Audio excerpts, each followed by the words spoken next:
In this video, I'll show you how to set up auto reload in Wise. Step 1. Log into your Wise account.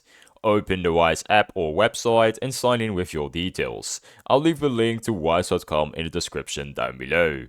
Step 2. Go to Balances and select Currency. Select the balance you want to set auto reload for example USD or Euro. Step 3. Find auto reload option. Look for the auto reload or auto top up feature in the balance options. Step 4. Set threshold and reload amount. Specify the minimum balance threshold to trigger auto reload and the amount to top up once triggered. Step 5. Choose payment method.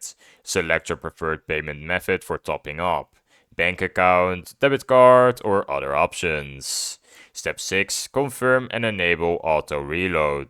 Review your settings, confirm them, and activate auto reload.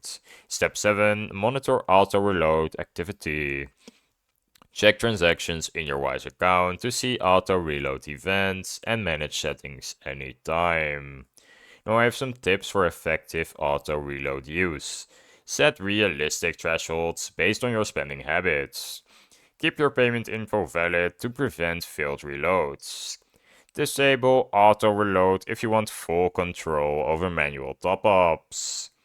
And that's how you set auto reload on your Wise account. If you found this video helpful, please subscribe, and if you have any questions, you can just leave them in the comments.